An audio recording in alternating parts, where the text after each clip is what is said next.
மகாராஷ்டிர முதலமைச்சராக பாஜகவின் தேவேந்திர பட்னாவிஸ் தேர்வு செய்யப்பட்டுள்ள நிலையில் மும்பையில் நடைபெறும் விழாவில் நாளை அவர் பதவியேற்கிறார். மகாராஷ்டிர தேர்தலில் பாஜக தலைமையிலான மகாயுதி கூட்டணி 230 இடங்களை வென்றது. இடைக்கால முதலமைச்சர் ஏக்நாத் ஷிண்டே, முன்னாள் துணை முதல்வர்கள் தேவேந்திர பட்னாவிஸ், அஜித் பவார் இடையே முதலமைச்சர் பதவிக்கான போட்டி நிலவி வந்தது. இதனால் தேர்தல் முடிவுகள் வெளியாகி 10 நாட்கள் ஆன பின்பும் முதலமைச்சர் யார் என்பது அறிவிக்கப்படாமல் இருந்தது. இது தொடர்பாக டெல்லியில் உள்துறை அமைச்சர் அமித்ஷாவுடன் நடைபெற்ற கூட்டத்திற்கு பிறகும் முடிவு எட்டப்படாமல் இருந்தது. இந்நிலையில் முதலமைச்சராக தன்னையே தேர்வு செய்ய வேண்டும் என கூறி வந்த ஏக்நாத் ஷிண்டே பாஜகவின் தேவேந்திர பட்னாவிஸை சந்தித்து பேசினார்.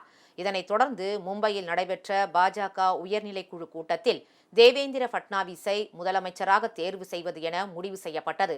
அதன்படி இன்று நடைபெற்ற பாஜக சட்டப்பேரவை உறுப்பினர்கள் கூட்டத்தில் அவர் பாஜக சட்டப்பேரவை கட்சி தலைவராக ஒருமனதாக தேர்வு செய்யப்பட்டார்.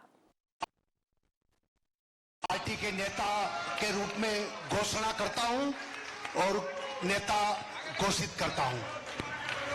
आपल्या निरीक्षक श्रीमती निर्मला जी, इनसे भी विनंती है वो भी माननीय देवेंद्र जी का स्वागत करें.